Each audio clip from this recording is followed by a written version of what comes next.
اعوذ باللہ من الشیطان الرجیم بسم اللہ الرحمن الرحیم۔ آج کا موضوع ہے مراقبہ۔ سبحان اللہ۔ مراقبہ اسلام میں بڑی اہمیت کا حامل ہے۔ اس کے بارے میں کچھ لوگوں کا غلط خیال ہے کہ شاید مراقبہ دین اسلام سے کوئی باہر چیز ہے، تو اس بات پر بحث کرنے کی بجائے کہ مراقبہ دین اسلام میں کیا اہمیت رکھتا ہے، چند مثالیں آپ کو حضرت محمد رسول اللہ صلی اللہ علیہ وسلم کی زندگی سے دے کر مراقبے کا معنی اور مفہوم بتاؤں گا، اور اس کے بعد مراقبہ کرنے کا طریقہ کار کیا ہے۔ سبحان اللہ۔ اور اسی گفتگو کے آخری حصہ میں ہم حضرت سلطان محمد باہو رحمۃ اللہ علیہ کی کتاب نور الہدا سے مراقبے کے 10 اقسام جو آپ نے بیان فرمائی ہیں اس کی تشریح کریں گے۔ ایک ایک کر کے آپ مراقبے کی اقسام کی تشریح کریں گے، اور انشاءاللہ تعالی ہم مراقبے کے بارے میں جو اللہ رب العزت ہمیں عطا کرنا چاہتا ہے اس کی دی ہوئی فہم و فراست سے مراقبے کے بارے میں اچھا خاصا علم حاصل کر لیں۔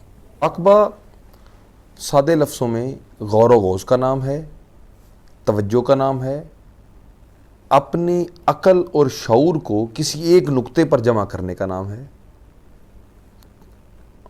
عقل، فہم، شعور، ادراک کو اور خیالات کو یکسو کر کے کسی ایک بات کے اوپر توجہ کرنا اور اس سے راز حاصل کرنا اور اس سے اس کی حقیقت تک پہنچنے کی جستجو کرنا مراقبہ ہے۔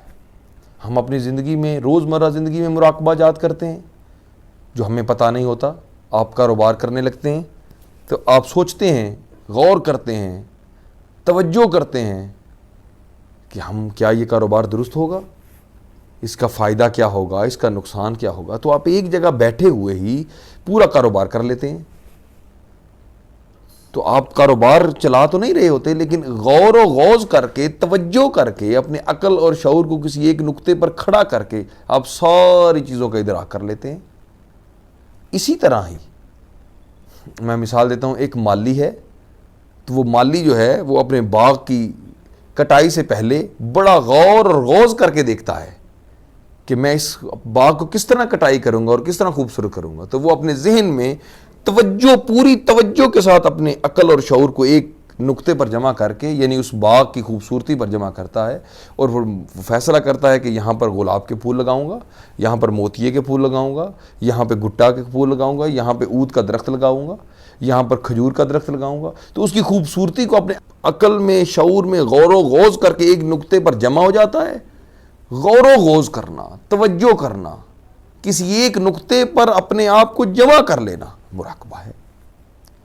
ایک نقشہ نویس جب کسی بلڈنگ کی تعمیر کرنے لگتا ہے تو بلڈنگ کی تعمیر سے پہلے وہ غور و غوض کرتا ہے، وہ توجہ کرتا ہے اور پوچھتا ہے کہ آپ کو کس طرح کی بلڈنگ چاہیے، کتنے کمرے چاہیے، کس طرح کا اس کا فرنٹ خوبصورت ہو۔ سبحان اللہ۔ وہ ان ساری ضروریات کو رکھ کے پھر اپنے عقل کو، شعور کو ایک نقطے پر جمع کرتا ہے، اور پھر پوری توجہ کے ساتھ اپنے علم، فہم اور ادراک کے ساتھ ایک نئے نقشے کی تعمیر کرتا ہے، اور اپنے عقل میں سب سے پہلے تعمیر کرتا ہے۔ اب وہ بنی بنائی بلڈنگ تو نظر نہیں آتی، نہ ہی وہ بھی کمپیوٹر پہ بناتا ہے، وہ سب سے پہلے اسے اپنے عقل میں بناتا ہے، اور عقل میں غور و غوض کرتا ہے، اور اس نقطے پر ایک خوبصورت سی تعمیر بناتا ہے، پھر اسے کاغذ کے اوپر تحریر کرتا ہے۔ اسی طرح ایک شاعر جب کسی ایک نقطے پر غور کرتا ہے، اور اپنی محبوب کی خوبصورتی کے اوپر جب غور کرتا ہے، اتنی توجہ کرتا ہے کہ محبوب کی خوبصورتی سے اسے نئی نئی چیزیں نظر آنا شروع ہو جاتی ہیں، اور اس نئی چیزوں کو جب اس کے خیال اور شعور میں اترتی ہیں، تو اترنے کے بعد جب اسے کاغذ پر تحریر کرتا ہے، تو تحریر کرنے سے پہلے جو اس کا عمل تھا وہ تھا مراقبہ۔ سادی سی بات ہے۔ مراقبے کو انگلش میں میڈیٹیشن کہتے ہیں۔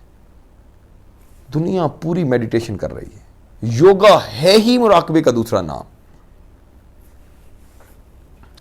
آپ چائنا چلے جائیں، آپ کو چائنا کے تمام لوگ مراقبہ کرتے نظر آئیں گے، میڈیٹیشن کرتے نظر آئیں گے۔ دنیا پوری میں مراقبہ نہ صرف میڈیٹیشن نہ صرف رائج ہے، بلکہ صحت کے لیے، علم کے لیے، کاروبار کے لیے، سیر و سیاحت کے لیے، ہر زندگی کے پہلو کے لیے وہ کہتے ہیں پہلے میڈیٹیشن کر لیں، پھر اس کے بعد کام شروع کریں۔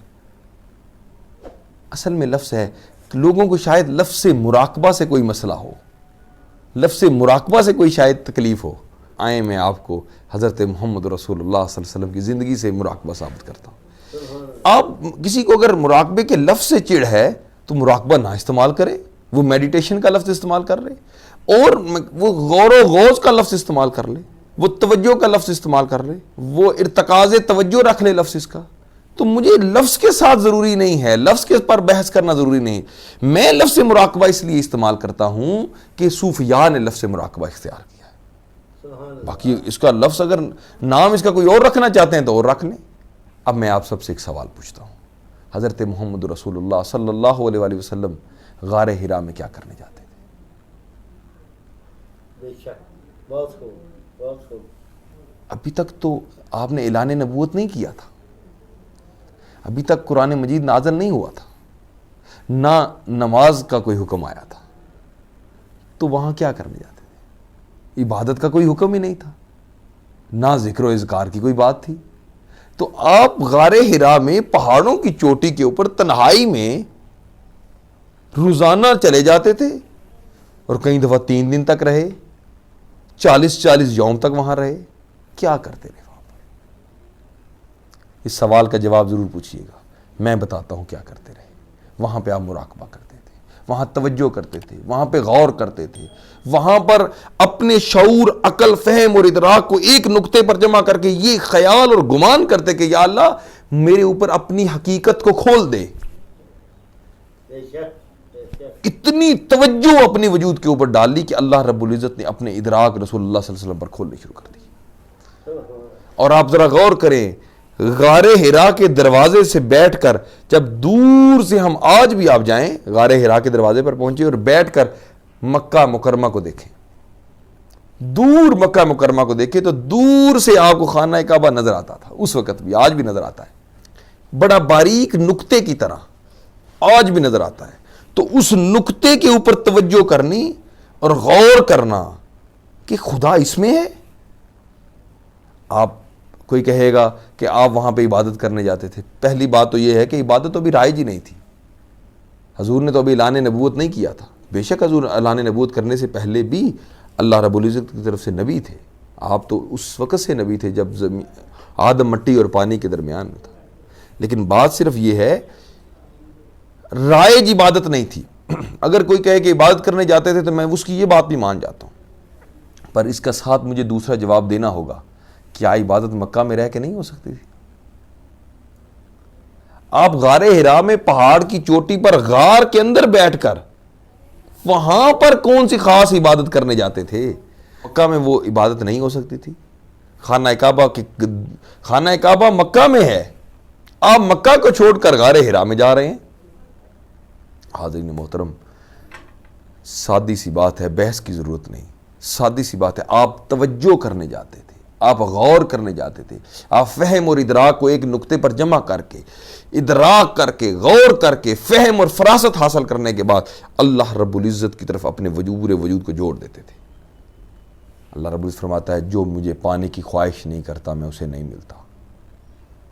جب کوئی میری طرف 1 قدم چل کے آتا ہے تو میں اس کی طرف 10 قدم چل کے جاتا ہوں. سبحان اللہ. یہ ہے مراقبہ. جب انسان اپنی پوری طاقت کے ساتھ، اضطراب کے ساتھ، شوق کے ساتھ اس کی ذات کی طرف قدم بڑھانا شروع کرتا ہے تو اللہ پھر اس شخص کی طرف قدم بڑھانا شروع کر دیتا ہے. حضرت امام غزالی رحمۃ اللہ علیہ کا یہ قول، اور اس کے بعد اگلا جملہ، یہ گمان کرنا کہ خواب اور موت کے علاوہ عالم ملکوت کا دروازہ انسان پر نہیں کھل سکتا، یہ غلط ہے. ایک تیسری حالت موجود ہے جسے مراقبہ کہتے ہیں. نہ موت آئے گی نہ خواب میں ہوگے، اس حالت میں تم عالم ملکوت کی سیر کر سکتے ہو. یہ حضرت امام غزالی نے اپنی کتاب میں نقل فرمایا. قرآن مجید میں اللہ رب العزت فرماتے ہیں اپنے رب کو تنہائیوں میں یاد کرو. اس کا مطلب یہ ہے کہ جب تم تنہا ہوگے تو اللہ کی ذات، اس کی صفات، اس کی حکمتوں کی طرف توجہ کرو. اللہ تمہارے دل میں خود بخود انکشافات کھولنا شروع کر دے گا، خود بخود تصورات کو کھولنا شروع کر دے گا، اپنا فہم عطا کرنا شروع کر دے گا. ادراک عطا کرنا شروع کر دے گا، تمہیں دین کا فہم عطا ہو جائے گا، لیکن توجہ کرنے سے۔ آپ کہتے نہیں ہیں اپنے بیٹے کو بیٹا توجہ کرو، تمہیں ضرور چیز آ جائے گی۔ میں کہتا ہوں گاڑی بغیر توجہ کے نہیں چلائی جا سکتی۔ کہتے ہیں گاڑی چلاتے فون مت سنیں، توجہ کریں گاڑی چلانے پر۔ ایک دین ہی کو اتنا عام سمجھ لیا ہے کہ جس کو توجہ کیے بغیر دین آ جائے گا۔ نہیں، ہمیں توجہ کرنی پڑے گی، ہمیں سوچنا پڑے گا۔ وآخر دعوانا الحمدللہ رب العالمین۔